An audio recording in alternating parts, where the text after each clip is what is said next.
Good afternoon or good morning, depending on where you are in the world. We are looking today at the second in our series of data analytics. And yesterday we looked at PRL, which is point rally length, which is something slightly different from anything else that anyone really talks about when it comes to data analytics. Today, we are going to look at the concept of the first strike, which Sterling is going to explain in more detail. But when you add it to point rally length as part of your data set, if you like, you have got then a really powerful tool for analyzing matches. So, Sterling, is it all right with you if we dive straight in here? Because I'm, as you would say, I'm really pumped about this, one. Okay, so what exactly is it that you're recording when you're recording the first strike, as we call it? Well, in the first strike stage of the point, okay, which is 0 to 4 shots total, I'm mapping the first 2-shot combination that's played. Now, this is only for the player that I'm mapping. It's not for both players. So, for example, if my player is serving and I'm mapping the location of the serve, it's either called an outside run or a cage or an inside run serve. So it's specific language for a specific reason that we get into later. But and then I'm mapping the S1, the first shot after the serve, and I'm mapping whether it's a forehand or it's a backhand. So, for example, if it was an outside run and then the player hit a forehand next, would be noted OR/forehand. So if my player is returning, I'm mapping the combination of the return and the R1, the first shot after the return. And there are really only 4 possible combinations here from the baseline. You can either player can either hit a forehand combination, a forehand backhand, a backhand forehand, or a backhand combination. If for some reason the player returns and volleys or returns and then hits a smash, I would typically record it like forehand volley or forehand backhand volley or V for V, or a forehand S for smash or backhand S for the R. Okay. So yeah, so that's how it works. That is what we would write, for example, if your player hit a serve that moved their opponent outside the court, known as a wide serve as well. And then if your player hit a forehand, that's what we'd write. So the first strike sequence is outside run, forehand. That's for the serve when their player is serving. Then what you would write for the return would be forehand, backhand, if that's what they hit. So if they hit a forehand return, then the shot afterwards was a backhand. That is what would be written. Yep. Great. And remember, I've got lots of questions. You're only recording what your player is doing. You're not recording what the other player is doing. Absolutely. Right? That's really important. Yeah. So when you're serving, it's outside run, forehand, cage, backhand, on down for each point. And then when they're returning, you're going forehand, backhand, forehand, things like that. So it's not unlike chess notation, but a bit easier. Right. But at the same time, because tennis moves a lot faster than chess, yeah, you've got to be on the ball. Boom, boom. There we go. We write it down. That gets easier the more you do. Then what I would just add to what you've said, Sterling, is that you need to there are a limited amount of these combinations. Yep. They are finite. Yes, they are finite. So there we go. Right. Just a little question that's popped up. Can I shorten it to F instead of FH? Sure. There you go. You can go F. The man himself there. Sterling Strike says you can shorten it to F. That's what I do. Yep. Okay. Second question then to you, Sterling. When you are using the Art of Winning point chart that we have, that is available to download. Should you want it, you can make that request. And it's up in various places. So when we're using the Art of Winning point chart and first strike, the first strike column, that metric in particular, what are you, as the coach, when you're using this, what are you trying to understand about a match? Or can I be even more specific about the point? Okay. Let's see. Well, first, let me tell you exactly what you have to do to record the first two shots before we get into that question. When a player is serving, there are two ways to determine whether the serve was an outside run, a cage, or an inside run. So the first way is you look to see where the ball actually landed in the service box. The second way would be is you look at the return player, the opposite player of your player, and see which way they turn. Do they turn to the outside? That would be an outside run serve. Your player just hit an outside run. Do they turn around the ball, right? So that would be a cage serve that your player just hit. Or do they turn to the inside of the court? That means your player hit an inside run. That's how you determine where the serve landed or what you want to record. The second thing is that when you map, well, after that, you just map the S1 shot, whether they hit a forehand or a backhand after their serve. When a player is returning, it's a little bit more straightforward. They either play a forehand or a backhand on the return and the R1. Yeah. So I get a question a lot of when you should actually write down the combination. So as I begin to map data this way, I discovered that when a player is serving, the serve is the first shot of the rally, and the S1 is the third shot of the rally. So I don't have to count 1, 2, 3 because I know that the serve is 1 and the S1 is 3. So I'm assuming that the return comes back, which is the second shot of the rally. So then I would just say, if I'm looking at it, I'm going, okay, this outside one, and then I go forehand, and then I start counting 4, 5, 6, and 7, and on to get how many shots were successfully landed in the court for the PRL, the point rally length. Now, when my player is returning, the return is the second shot of the rally, and the R1 is the fourth shot of the rally. So when I'm counting when my player is returning, I'm going forehand as their return, forehand as their R1. Now I know that's 4 shots, 5, 6, 7, and so on. Now, if the point ends before the S1 or the R1, I can just sort of subtract where I am. So they serve, that's an outside run. The return comes back, and the S1 was a forehand, but it was missed. The rally length is 2. So I would write outside run, forehand, 2. So then when I go back and look at the data, I know that my player's missing that forehand on that particular point. There's actually, we've done videos, Dan and I here, on the Art of Winning Tennis in the data analytics portal.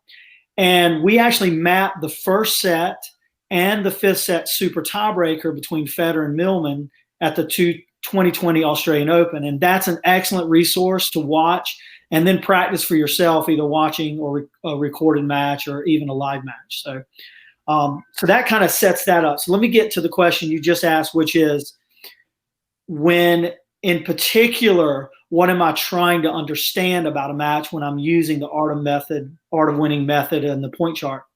So let me first tell you what I'm not looking for when I'm mapping, and that will hopefully give you an idea of what I'm actually looking for that will help me ask better questions on the practice court with my player. So first, I'm not looking for when my player makes an error.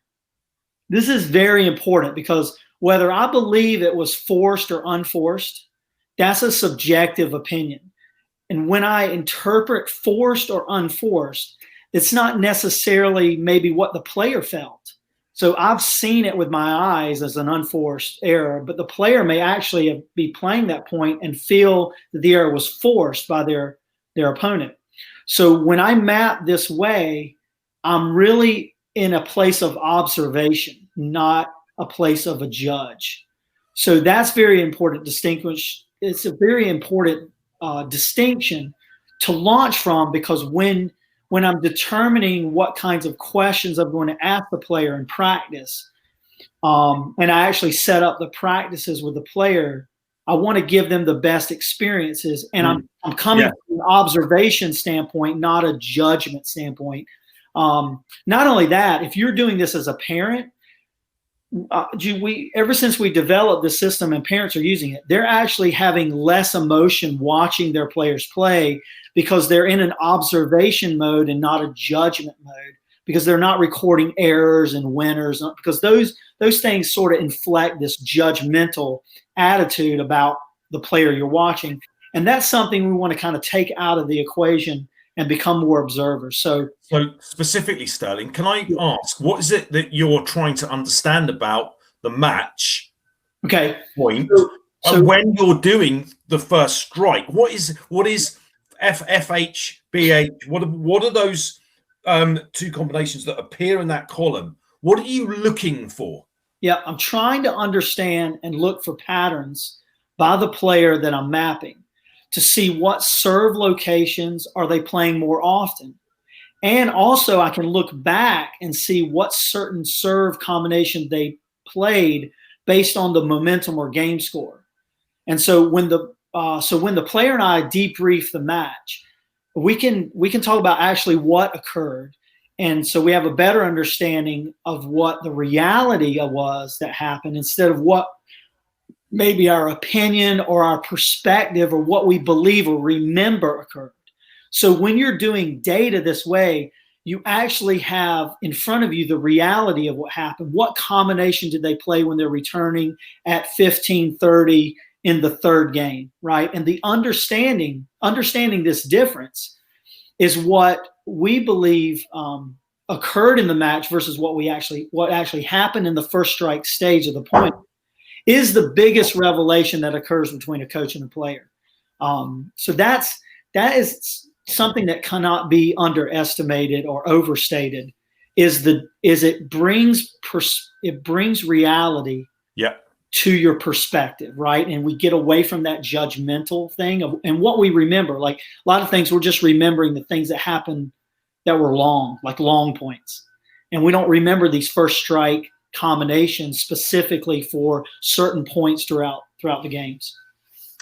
Though what I get, a lot of questions I get are, well, why don't the other people who do tennis data analytics, what about those guys who do X, Y, Wimbledon? They've been doing this for years, and no one's ever told me about the first two shots and why we record them.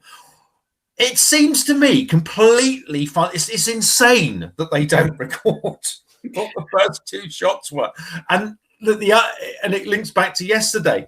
Why didn't anyone think to count the number of shots that were made successfully? Whoa, big revelation here, Sterling. So my question would be, why don't they do that? Well, let me say this. I definitely don't have all the answers about why tennis data analytics are the way they are, right? But I'm going to say this, right? I would say this. This is all very new to our sport, actually. I mean, data analytics in this way is growing every year. I would say directly that we as human beings are creatures of habit. And I believe that for the most part, we've continued to record the data stats that have been handed down to us as parents, players, and coaches for generations. I've always been the type of person to push the limits for myself and what I'm involved in. And I've tried to look for more effective and efficient ways on accomplishing what I'd like to do and how I'd like to coach. So when it comes to coaching players, I want to see them win more, because frankly, that's a lot of fun to win. But I also want them to learn. I want them to learn when they do lose, right? I want them to learn in a deeper way than just emotional. So I want players to learn strategically and tactically better, which I've seen this and experienced players improve mentally and emotionally drastically from this types of observation. of the data analytics. So there are traditional ways of recording data, right? For example, recording forced and unforced errors, winners, breakpoints, second serve percentages, and so on. But I'm actually really not omitting any of those statistics. I've just found a more efficient way to map a match, focusing on the first strike stage of the point first, right? What are the patterns played there? And actually, those traditional stats are captured in the first 2 or 3 things I'm paying close attention to. So, for example, the point rally length is a golden stat because it can give you about 5 or 6 different stats just from one entry. So it tells you which player won or lost a point. It reveals the breakpoint percentage. It gives you the momentum conversion percentage rates. It gives you the point win and loss percentage rate. It's a host of other data points, right? So that's why I've said that mapping the point rally length is the most important stat you can map. And paying attention to the first strike combinations is right along with point rally length, because you can, I would say that, when I started this out, it was 2011. So this is still extremely new to our sport. So okay, thank you. So how did you discover that first strike data was vital to understanding what is happening in a tennis match? Well, like I said, in 2011, I discovered first strike data on my own. I didn't know Craig O'Shaughnessy. I didn't even know who he was. And IBM wasn't recording rally length on TV. And the term first strike, well, it didn't really exist in 2011. Not on the widespread that it does now. It wasn't until around 2014 that IBM actually started flashing up point rally length as a part of their statistical analysis of pro matches. So what really happened in September of 2011 is when I was watching 2 of my top players play points. They were preparing for a tournament match, and it was really an epiphany for me. All of a sudden, my eyes were open to the fact that points were not lasting very long, and So what happened was it was the serve and then the return and then a missed shot, or the points weren't really going past 4 shots very much. So I thought I'd better start recording each and every point to understand if what I was seeing happen right there that day wasn't just an anomaly, or was there a pattern to point rally length. So then over the next 3 years, I had collected a massive amount of data this way, and that crossed paths with Craig O'Shaughnessy. And then we began to share our experiences. So some may believe that our experience with data analytics happened together. And actually, that's not the real story. The real story is that they happen independently and at different times in our lives, Craig and I. And so when we started actually talking in 2014, we realized how similar the data was. And in fact, at that time, Craig didn't have the data for junior tennis. And when I shared with him that junior data tennis, or the junior data, we were actually both amazed at how the numbers were similar to the pro level. And so the rest, is history from that point. So I would say that, I discovered it because it's like I woke up one day after coaching for many, many years, and it just happened. And then as a scientist, as a philosopher, as someone who digs deep on issues, I just went right in and started recording every single point of every single match that I had. And at the time I was coaching high school tennis, so I had a lot of data over 3 years. And so I think that's what really impressed Craig, is all the hours and work that I put into amassing this data. And from there, we have, people going to the Orange Bowl now, junior tournaments all over the world, and it's starting to sort of catch wind. But we're in 2020, so I would say, we were kind of surfing that big wave when nobody was on it, and now people are starting to sort of look at it and go, "Hey, there might be something to this after all."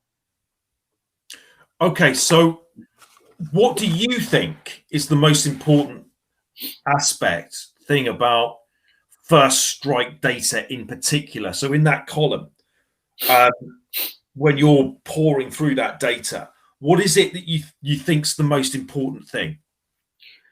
Well, first of all, we know that 60 to 70% of the points played in a match end 0 to 4 shots. So I say it like this: 6 to 7 out of 10 points will end 0 to 4. So first strike data is extremely valuable and necessary to understand if you want to reduce errors, right? To win this game, it's not about hitting winners, because when universal truth or that we've developed, number 7 is winners do not win, which means you don't win matches by hitting the most winners. You win the match by making the least amount of errors. And you've got to look at the first strike data first, because it's necessary to understand that. Because we have to understand the error reduction at the beginning of the point. It happens more often than any other stage of the point. Now, do important shots and even critical errors happen between 5 and 8 shots and even +9 shot rally lengths? Well, the answer is yes. But the player has to be on the understanding, or has to have the understanding that every single player is a first strike player. In other words, every player is going to play the first 2 shots, or at least have the opportunity, right? Okay, so if you're going to, the first 2 shots are the most played of every sequence of shots you're going to play. Okay, that you're always going to have that opportunity for the most part. So the player has to deal with the pressure of the first 4 shots. So we found here the art of winning that concentrating on eliminating errors within the first 4 shots will actually help you eliminate errors 5 shots and beyond. Well, it does make sense, doesn't it? Yeah, it's crazy, because I actually wrote a book about this phenomenon, and I'm actually beginning another book, and I'm hoping to go into greater detail on this topic, and that's the topic of flow, getting into the flow, or we call it getting into the zone. Because I've learned so much since 2017 when I released my first book, 7 On-Court Strategies.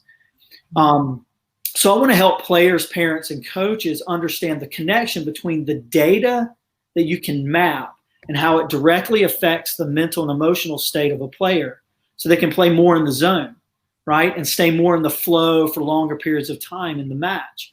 I've kind of coined this negotiating the pressure, right? So my goal is to release this book sometime in 2021, but there's a direct connection between the pressure of the first 2 shots. What combinations are you actually playing? You could be playing them subconsciously, just out of habit, but to identify them and then talk about them and see the relationship between winning and losing points, there's a connection between what you feel you should do and what you should probably make a better decision ahead of time before you actually do it.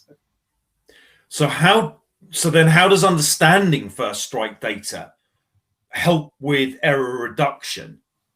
Yeah, well, once you identify the errors that happen on the S1, the R1, right? If you take the first 4 shots, okay, out of the first 4 shots, and I've asked players this and everything like this, and you know the answer to this already, Dan, but out of those first 4, the serve, the return, right, the R1 or S1, R1, the return is the most error-ridden part of the 4 shots, right? There are more errors made on the return.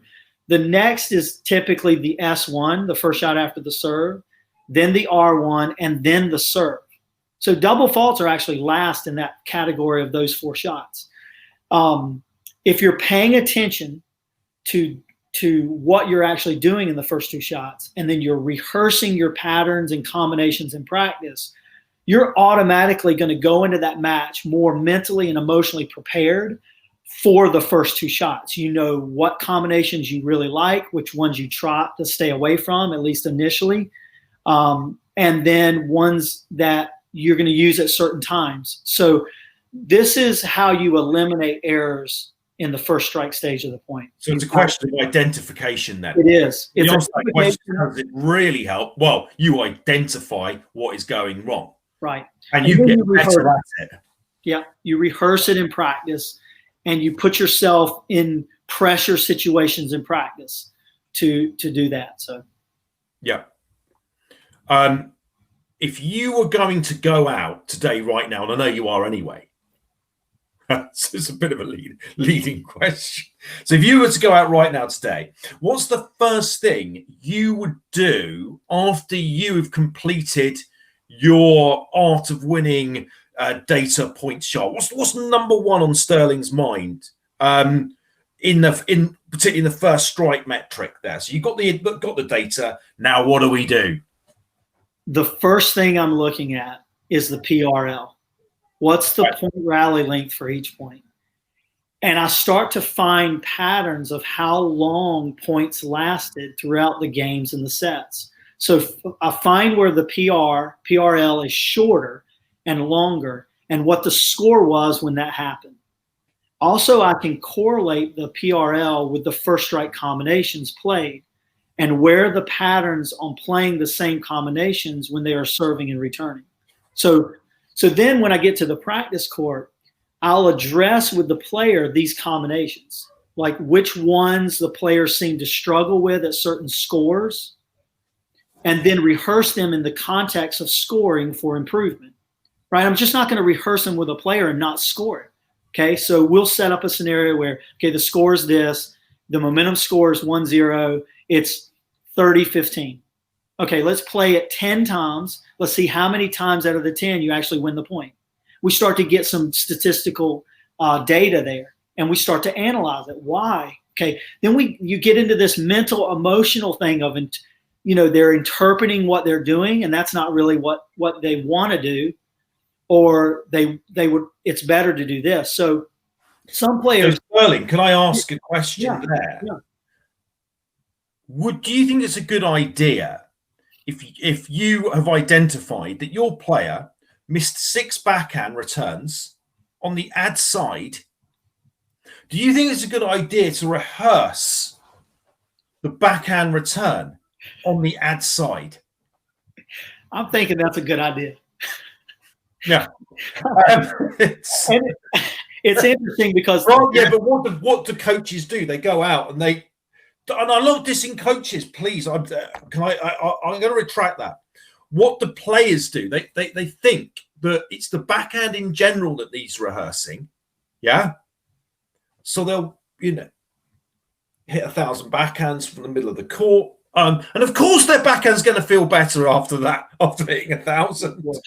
But it's not. The point is what you have done, and you've shown me over the last two and a half years, is specifically, look, I can tell you what happened, and you do. You can read my matches, can't you? When I send them to you from the app, and I send you like pictures of the score sheet, you don't need to see the match. No, and you can go right, boom. That's what happened. But even better than that, Sterling Struther can go, okay, that's what happened.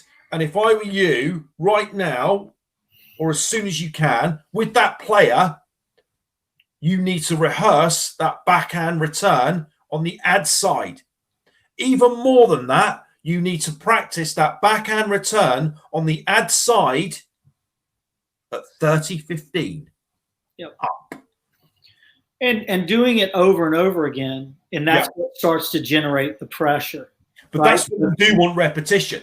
Right, but you're scoring it, see? Yeah. There's something about scoring that the score brings pressure, right? There's three types of pressure, generally. There's the pressure from the score. There's the pressure that the player puts on themselves intrinsically, right, from within in their head.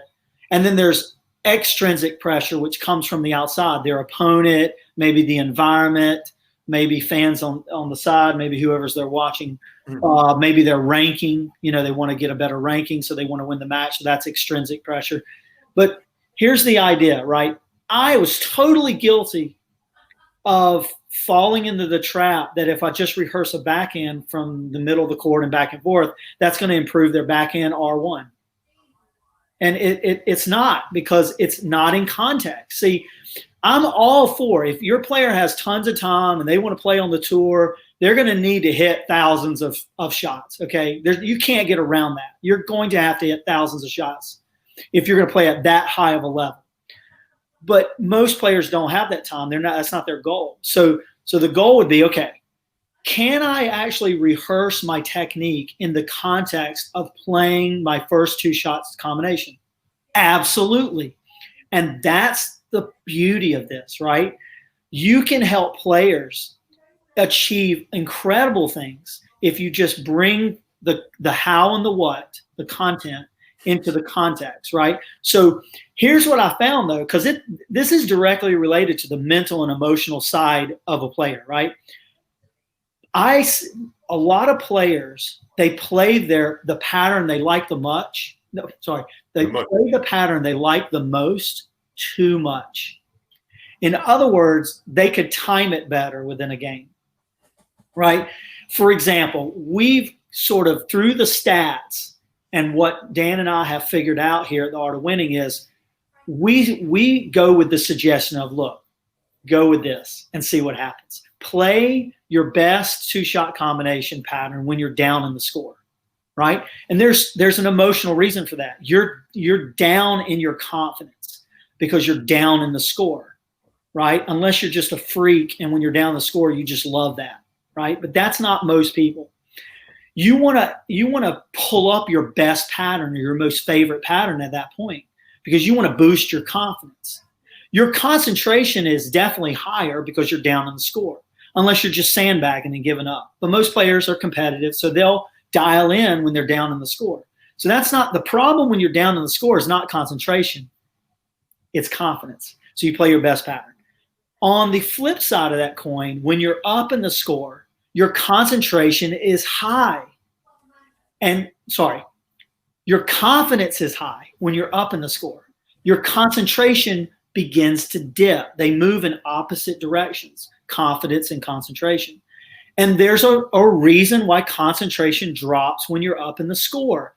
You have many more options in your head available to you. You're like, ooh, I can pull out that bomb serve down inside run on ad here. The one I've been rehearsing all week with my coach because I'm up 40-15. Well, the problem with that is that when you do that, you succumb to the probabilities of winning and losing that point when you're up 40-15, which you can be up 1-0 40-15, 2-0 40-15, 3-0 40-15, right? There's a momentum score that goes along with the game score. So that's, yeah, we were going to look at that tomorrow. We're going to look at that tomorrow in more detail, but these are the 2 foundational principles that we built here at the Art of Winning. And it's a powerful moment when players realize that being competitively intelligent is more than just improving the technical aspects of your serve, of your forehand, and your backhand independently of the context. Okay, so that is what is most important to me, is the context. And then I'm able to determine how much technical adjustments I need to address, and which ones are actually the players cleaning themselves up on their own technically because they have a tactical mindset and not an emotional one. I love the way you understate this. I love it. It's just beautiful. It's like watching this guy who just split the atom going, oh, I've got quite a good idea. You know, it's beautiful moment. Okay. It's taken years to sort of weed through this. And what's exciting about this is it doesn't matter where you start. It's always a learning process in this, because remember, we even though we call this the art of winning for a reason. We don't call it the science of winning, right? We're using data and science here, but we're interpreting this in an artistic format.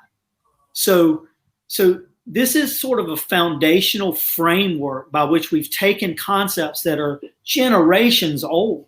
There's nothing that we're talking about here that's necessarily brand new.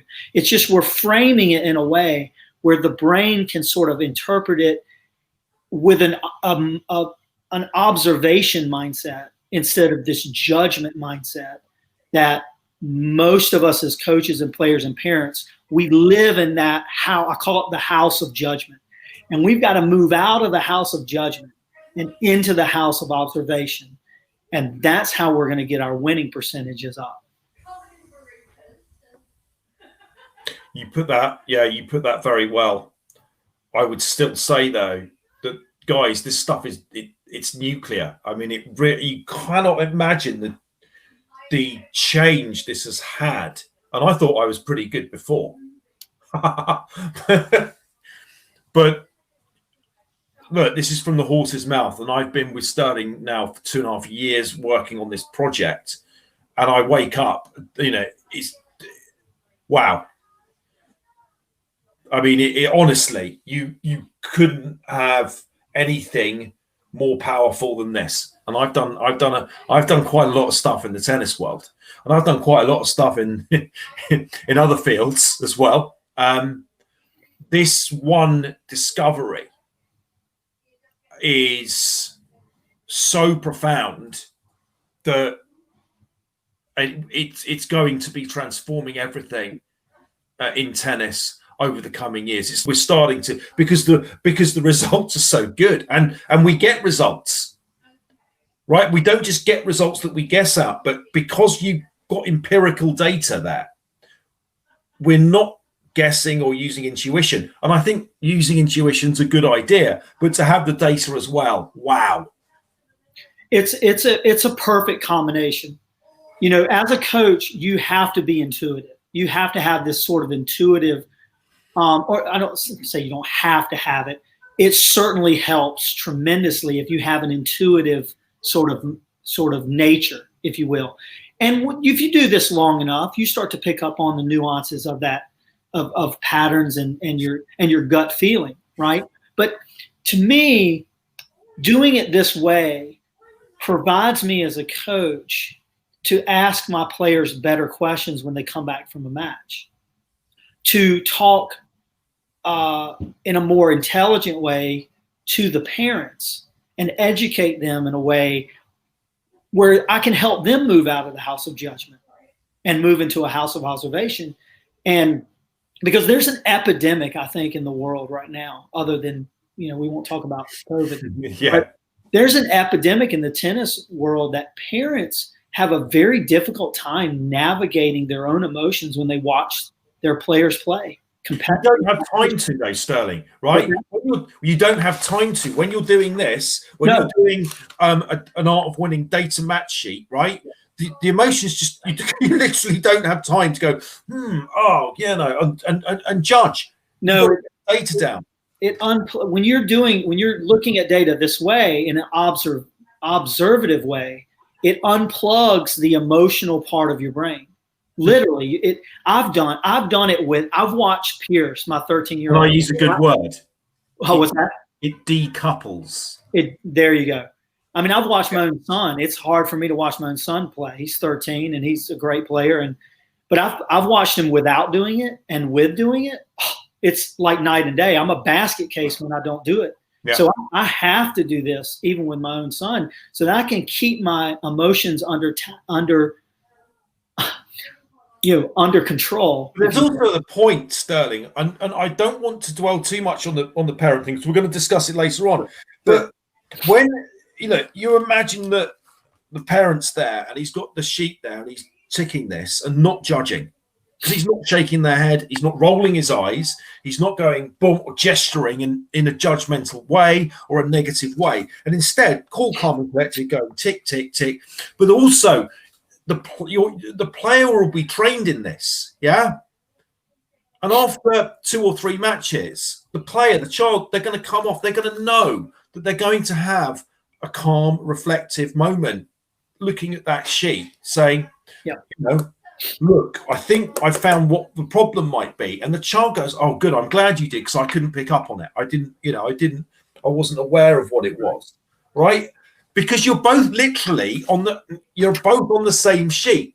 That's right. On the call. And honestly, like I've talked to parents I've talked to players who their parents come and watch them. A lot of players have voiced to me they've gotten to the point where they don't want their parents to come watch them because they look up in the stands for assurance and for comfort and for just, hey, are you still there? And they're getting these these emotions coming back from their mom and dad, and it makes them feel, it doesn't make them feel well. Let me just say it that way. They don't feel good about their play because they're getting a message from the body language, right? This type of mapping begins to eliminate that whole body communication between the parent and the player. It goes away. And because as a parent and even as a coach or whoever you are doing this, you actually get into a flow state because counting is a rhythm, and rhythm gets you into flow. And you become so enamored with the flow of counting and recording that you lose all consciousness of emotionally responding to that. And I've literally had parents come to me and say, you have literally saved my relationship between my son and I, my daughter and I, because they feel comfortable with me watching their match now because they understand what I'm doing there. I'm there to actually help them and help the coach and help the process of the parent-coach-player relationship sort of come together in a more concrete and powerful way instead of these three forces that are working against each other, and we begin to triangulate each other and push each other away. This starts to bring everybody on the same page, and then real discussions can be had about what should occur, or what we want, what the player wants, what the coaches understands what the player wants, and then how the parent understands how this is going to work out. Okay, so that cannot be understated, and we can certainly do an entire broadcast on that aspect. But so the benefits of mapping this way, I have found, and I've discovered this over the years. It didn't happen the first 3 years. I've discovered over the past almost 10 years, there are many, many benefits that are beyond just the numbers that give players, parents, and coaches that relationship that they've actually been wanting since the beginning. That sums it up really well. And I think tomorrow we're going to be looking at I'm so excited. You can tell, can't you? It's all simmering up there. Momentum score. Get a lot of questions. What is that, Dan? Well, tomorrow we're going to look at that. We're going to take you through that. It is not complicated, but it is a monumental and profound shift in the way you perceive tennis. So get prepared for a life-changing moment tomorrow. Okay. See you then.